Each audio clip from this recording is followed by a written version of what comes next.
दोस्तों, एक wise person ने बहुत खूब कहा है कि हमारी डेली हैबिट्स की चेन्स हमें तब तक बहुत हल्की लगती हैं जब तक वो इतनी भारी नहीं हो जाती कि फिर हमें उसे तोड़ने में बहुत मुश्किल हो। अब ये बात तो ज्यादातर लोग जानते हैं कि हमारी हैबिट्स ही हमारी फिजिकल हेल्थ और लाइफ को सीधे तौर में अफेक्ट करती है, लेकिन जो बात ज्यादातर लोग नहीं जानते हैं वो ये है कि उन्हें पता ही नहीं है कि एग्जैक्टली वो कौन सी डेली हैबिट्स हैं जो उनके ब्रेन को, थॉट प्रोसेस को, लर्निंग एबिलिटी और मेमोरी फंक्शंस को रोज नुकसान पहुंचा के डैमेज करती जा रही हैं। तो आपके ब्रेन से रिलेटेड प्रॉब्लम्स के जवाब आज इस वीडियो में मिलने वाले हैं, क्योंकि हम आपको ऐसी 11 हैबिट्स बताने वाले हैं जो आप अनजाने में रोज करते जा रहे हो और जो आपके ब्रेन को डैमेज करती जा रही हैं। तो आप समय रहते इन हैबिट्स को ठीक करो ताकि आपका ब्रेन हेल्दी हो, ना कि डैमेज। Number 1, loud music.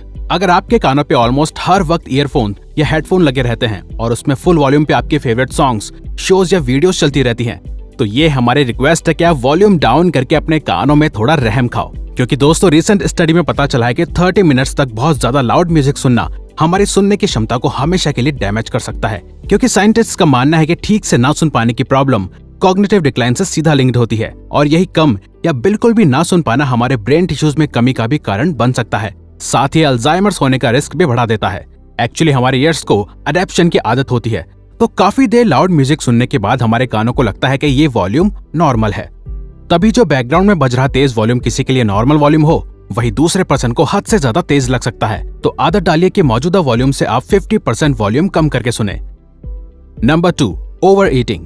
कोई भी चीज अगर जरूरत से ज्यादा हो तो वो नुकसानदायक होती है और यही चीज हमारी खाने की आदत पे भी अप्लाई होती है। तो थोड़ी थोड़ी देर में कुछ ना कुछ स्नैक्स या मील्स खाने की आदत कब ओवर ईटिंग की आदत बन जाती है ये पता ही नहीं चलता है। शायद आपको ये सुनने में अभी सिंपल लग रहा होगा, लेकिन रिसर्चर्स का कहना है कि ओवर ईटिंग के कारण कोलेस्ट्रॉल प्लाक बनाता है और ये जमा होके ब्लड वेसल्स में थिकनेस बढ़ाता है और फिर यही प्रोसेस ब्रेन सेल्स के लिए पहुंचने वाले ब्लड सप्लाई को कम कर देता है।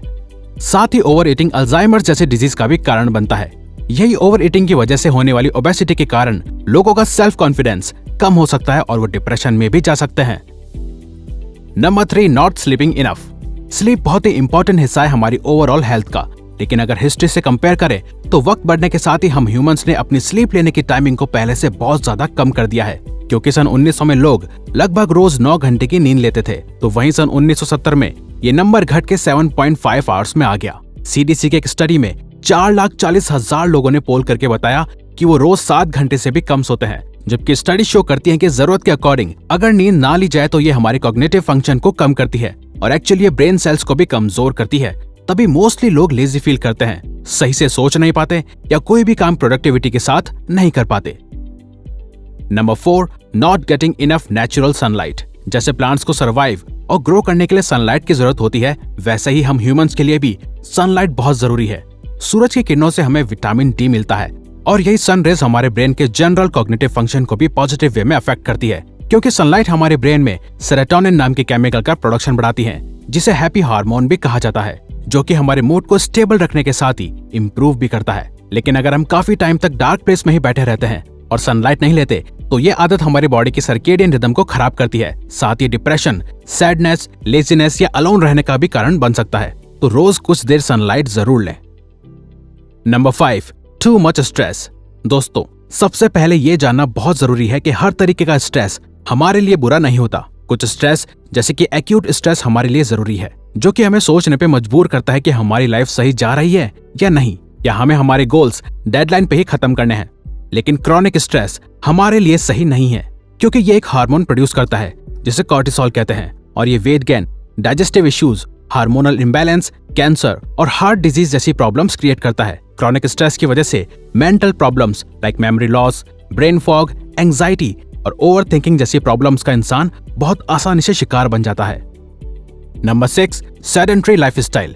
जब कोई पर्सन रेगुलर एक्सरसाइज नहीं करता, अपनी बॉडी को ज्यादा मूव नहीं करता, बल्कि वो अपना ज्यादातर टाइम सिर्फ बैठे बैठे ही बिताता है, तो इसका मतलब यह है कि वो पर्सन एक सेडेंटरी लाइफ जी रहा है। और जो लोग ऐसी लाइफस्टाइल जीते हैं उन्हें सबसे ज्यादा चांसेस होते हैं डायबिटीज, हार्ट डिजीज, ओबेसिटी और हाई ब्लड प्रेशर के। साथ ही कोई भी फिजिकल एक्टिविटी ना करना हमारे सभी ब्लड वेसल्स में ब्लड की सप्लाई स्लो करता है और हमारे ब्रेन को भी जरूरत के अनुसार ऑक्सीजन नहीं मिल पाता। तभी लेजीनेस और ब्रेन फॉग जैसी प्रॉब्लम्स शुरू हो जाती हैं। तो सेडेंटरी लाइफस्टाइल की जगह आप एक एक्टिव लाइफस्टाइल जियो, जिसके लिए आप रोज 30 मिनट्स के लिए वॉक पे जा सकते हैं या फिजिकल एक्सरसाइज कर सकते हैं। Number 7, too much sugar. एक लंबे समय तक जरूरत से ज्यादा शुगर या मीठा लेने से हमारी बॉडी की नेचुरल एब्जॉर्ब करने की कैपेसिटी खराब हो जाती है, जिस वजह से हमारी बॉडी को प्रॉपर न्यूट्रिएंट्स और प्रोटीन नहीं मिल पाता और आगे चल के यही चीज मेल न्यूट्रिशन जैसी कंडीशन में कन्वर्ट हो जाती है, जो कि फिर हमारी ब्रेन ग्रोथ में रुकावट भी बन सकती है। वो इसलिए होता है क्योंकि हमारी बॉडी और ब्लड में न्यूट्रिएंट्स की कमी हो जाती है और फिर इसी वजह से हमारे ब्रेन को भी अच्छी तरह से न्यूट्रिएंट्स नहीं मिल पाते। तो अगली बार अगर आपका मीठा खाने का मन करे तो आप फ्रूट्स भी खा सकते हो। Number 8, not engaging in stimulus activities. हमारी बाकी की मसल्स की तरह ही हमारा ब्रेन भी है। अगर आप इसको रेगुलर एक्सरसाइज नहीं करवाओगे तो उसकी एबिलिटी भी कम होती चली जाएगी। एग्जाम्पल, अगर आप पढ़ना या न्यू स्किल सीखना बिल्कुल ही बंद कर देते हो तो आपकी क्रिटिकल थिंकिंग एबिलिटी भी वक्त के साथ कम होती जाएगी। और ब्रेन का मेन यही काम है कि इंपॉर्टेंट चीजों के बारे में सोचना और प्रॉब्लम्स को सॉल्व करना। रिसर्चेस शो करती हैं कि जो लोग बिल्कुल भी न्यू चीजें नहीं सीखते, लोगों से डीप कॉन्वर्सेशन नहीं करते या किसी क्रिटिकल प्रॉब्लम को सॉल्व नहीं करते, उनकी ब्रेन की ग्रोथ पे नेगेटिव इम्पैक्ट पड़ता है। तो उसे ठीक करने के लिए आप बुक्स पढ़िए, मुश्किल पजल सॉल्व करिए या खुद से और लोगों से डीप कॉन्वर्सेशंस करिए।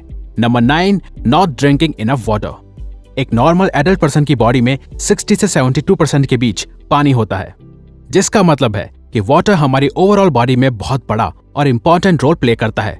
लेकिन अगर हम दिन भर में अपनी बॉडी की जरूरत के हिसाब से बहुत ही कम पानी पीते हैं तो इसे डिहाइड्रेशन की स्टेट कहा जाता है, जिसके कारण हमें प्रॉब्लम्स लाइक माइग्रेन, कॉन्स्टिपेशन और इवन किडनी स्टोन्स भी हो सकते हैं। अगर आपको सर दर्द की प्रॉब्लम रहती है तो इसका कारण आपकी पानी कम पीने की आदत भी हो सकती है।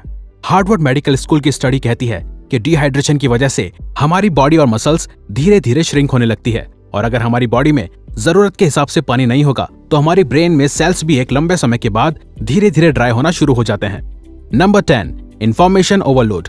हम ऐसे समय में जी रहे हैं जहां कोई भी इंफॉर्मेशन हम फ्री में पा सकते हैं बस कुछ ही क्लिक्स करके, और यही इजी एक्सेस टू इंफॉर्मेशन कारण बन गया है जरूरत से ज्यादा इंफॉर्मेशन या इंफॉर्मेशन ओवरलोड का, जहां लोग दिन भर इंटरनेट, टीवी या अलग सोर्सेज की जगह से नई इंफॉर्मेशन नॉन स्टॉप लेते रहते हैं, सिर्फ इस डर से कि कुछ ऐसा ना छूट जाए जो उनके लिए मे भी जरूरी हो सकता है, बिना ये समझे कि उनकी ब्रेन की भी एक डेली कैपेसिटी है और उसे भी रेस्ट चाहिए होता है। तो रोज अपने ब्रेन का सही यूज करने के लिए आप इसमें सिर्फ वही इंफॉर्मेशन डालिए जो आपके लिए जरूरी है, क्योंकि अगर आप जरूरत से ज्यादा इंफॉर्मेशन लेते हैं और फिर उसके अकॉर्डिंग एक्शंस नहीं लेते तो ये आपकी एंजाइटी का कारण भी बन सकता है। Number 11, smoking. सेरेब्रल कॉर्टेक्स हमारे दिमाग का वो एरिया होता है जो इंपॉर्टेंट थॉट्स को प्रोसेस करता है, जैसे कि मेमोरी, लैंग्वेज एंड परसेप्शन, और इस हिस्से की पावर देखी जाए तो उम्र बढ़ने के साथ ही बुढ़ापे तक कम हो जाती है। लेकिन स्मोकिंग की आदत वक्त से पहले और कम उम्र में ही इस प्रोसेस को बहुत तेज बढ़ा देती है, जिस वजह से फिर अल्जाइमर्स जैसे डिजीज होने के चांसेस भी बढ़ जाते हैं। लेकिन वक्त रहते स्मोकिंग छोड़ देना हमारी ब्रेन की कंडीशन स्लोली लेकिन बेटर जरूर कर सकता है। इन शॉर्ट, स्मोकिंग आपके लंग्स और ब्रेन के लिए लॉन्ग रन में एक जहर की तरह है। तो इसी के साथ ये वीडियो यहीं खत्म होती है। अगर आपको ये वीडियो अच्छी लगी तो वीडियो को लाइक और सब्सक्राइब बटन पर क्लिक करके इस चैनल को ग्रो करने में सपोर्ट करो और बेल नोटिफिकेशन ऑन कर लीजिए ताकि आप आने वाली वीडियोस मिस ना कर पाओ। और साथ ही अगर आप चाहते हो कि हम किसी और टॉपिक या प्रॉब्लम पे वीडियो बनाएं तो प्लीज हमें कमेंट बॉक्स में बताइए, हम उस पे वीडियो बनाने की कोशिश करेंगे क्योंकि हम यहाँ आपकी हेल्प करना चाहते हैं। Thank you for watching.